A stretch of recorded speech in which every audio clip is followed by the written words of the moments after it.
the first thing that we need to understand is that our brain is one crazy complex machine that rivals any computer or technology that we've been able to create in human history.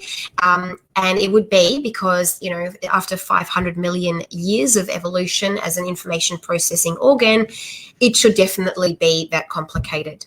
But to sort of summarize this, and I'm not going to get too sciencey, but for those people who want to know why, I really want to share a little bit about the science behind it, understand who is really driving us, where these cravings, if you like, come from.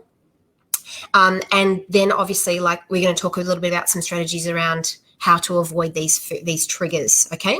So we can think of our brain in two parts, so system 1 and system 2, and this is based on the work of Nobel Prize-winning psychology researcher Daniel Kahneman, and he explains the two systems like this. So system 1, so you'll see here, I don't know if you probably can't see me moving my mouse. So system 1, the processes are fast, effortless, and intuitive and non-conscious, right? So they decide whether that croissant looks and smells tempting, or maybe that cream donut or the hot chips, right?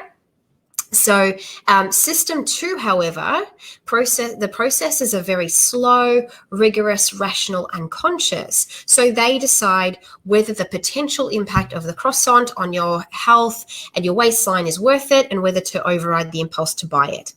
Now, as the example shows, the two systems can be in direct competition with the other, okay? But system 1 is usually the one that has the most influence in our everyday lives. Do you stand outside, like if you know, get this, there's I feel like there's donut stores, like gourmet donut chains popping up every like where we turn, and if it catches you on, if it catches you sort of out or you're hungry, do you start processing, oh, is this going to be good? Is this in line with my goals? No, you probably think, oh, I'll just buy, you know, or they might have a sale or something, and, you know, it's 6 for the price of 3 or something. And that is just like, just a no-brainer.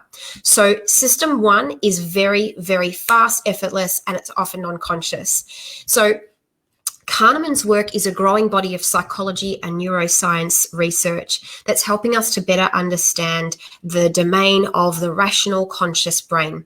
And the result so far is that our decision-making processes are far less conscious and far more impulsive than most would intuitively believe. Okay, now that is kind of bad news, but this is why we're talking about knowing what they are, knowing how our brain works, and then what we can do to basically support our psychology and our biology, okay?